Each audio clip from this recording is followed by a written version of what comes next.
Alrighty, hey everyone, this is Garrison, and let's take a look at the Hyundai Elantra 4 months after we have taken delivery of it. Now, this is a company vehicle that was an addition into the fleet, since we still do have the ES, the Commander, the 3, such like that over there. Now, this is absorbing a lot of company miles. After 4 months of ownership, we have accumulated over 12,000 miles on this vehicle. So it definitely gets driven hard, but I'd rather it be on the Elantra than the ES. The ES does just sit over there in the garage a lot, barely gets driven much, but we still do like to keep it around. Now, as you can see, this is the quartz white, if I remember correctly, on the black cloth interior. These are company vehicles dispersed to everyone in the company instead of doing the car allowance, which was the case with the ES. Now, taking a look at our necks and wheels, these are going to be the 15-inch steel wheels with plastic hubcaps, 195/65 R15s. And so far, it's holding up pretty well with absorbing that many miles in such a short amount of time, of course. The typical road grime and bugs around it, it is in complete daily driver format here because, I mean, we're not going to pamper this car too much. As you can see, your key fob, still the basic key. Unlocking it. See the black cloth interior in there. Just the work bags back there. Now for 2020, Hyundai did do some updates to the Elantra. They did add a bunch of safety features as standard equipment, such as forward collision alert, automatic emergency braking, lane keep assist, stuff like that, as well as the replacement of the 6-speed automatic to a continuously variable transmission, which are positive things, but we do average probably 36 or 37 mpg with the Elantra, so it is really super fuel efficient. I can't imagine that the CVT is adding more fuel economy, because it's already not a super inefficient car. But coming up front, we do have that controversial front grille, your geometric headlights, and then the turn signals down below. We'll go ahead and hop in and start it up. As far as seat wear, very minimal wear at all because this is going to be a more durable type fabric. It's going to be a 6-way manual driver's seat. As you can see, just the typical dirt in the floor and stuff like that. Door panel. No dimple over here on the upper door. That's mainly because it is going to be the hard plastic, but we do have the foam down here on the armrest, power windows, locks, and mirrors. Typical storage down there. And when you are looking at closer to 13,000 miles than I was anticipating, 12,705. Sticker our antiquated key in the ignition. Twist to start. Starts right up, of course, as I would hope.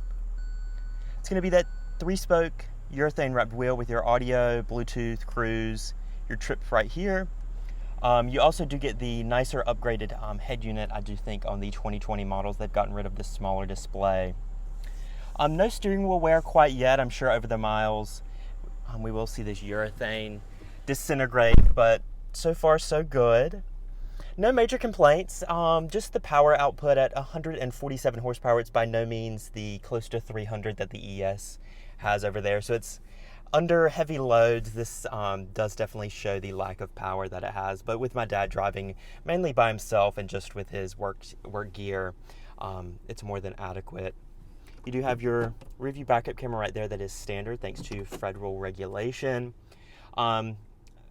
Just your typical, let's go to band, AM, FM. You also do have your Bluetooth streaming audio, auxiliary USB, stuff like that. No Apple CarPlay or anything like that, unfortunately. Vehicle setup. You do have display, sound, date and time, stuff like that, just the basics. Single zone manual climate control with your 4 fan speed zones and temperature. And then that 6-speed auto, sport mode with manual shift. And then you have your drive mode selector that does put it in sport mode. Holds the revs a little higher. Damped glove box right there. And then your soft padded dashboard is collecting dust, but the foam padding is holding up well. Up top, as you can see, all our garage door openers because no home link on this one.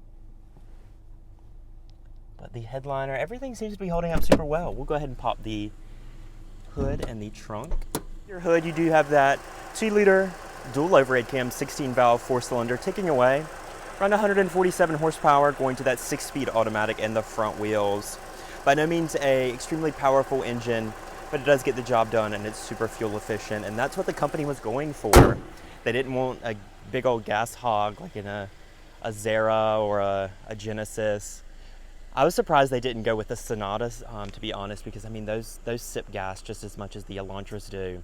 But no, they put everyone in Elantras, but it's hard to turn down a free car. Now, as you can see, you do have the typical gear back here, and the seats do fold down 60/40 via the mechanisms on either side. Line trunklet is nice to see on even your basic model SE trim. Do a little emergency release right there. But yeah, that about wraps it up. Now, if you guys, I was over in Europe when the Commander actually was getting its complete engine replacement, but no real news there. It's just got a new engine in it. We'll see how long this one lasts. So far, there's nothing on the market that's caught my mom's eye that she wants to replace it with. It's just every time she goes out, she just comes back with even more battle scars. So it just makes my dad not really want to invest a whole lot of money in her next car, because she's not a car enthusiast by any means. So it's probably better that she has an older car. But nonetheless, AAA does its job and tows it over to the Jeep dealer when it needs it. But no real news to update. 3 Series is doing well and the ES is doing just fine. Just figured I'd give you an update on the 12,000 miles that the Elantra has accumulated over the past 4 months. If you guys have any questions, comments about the video, feel free to leave them down below. If you enjoyed it, feel free to give it a like. Otherwise, I'll catch you in my next one.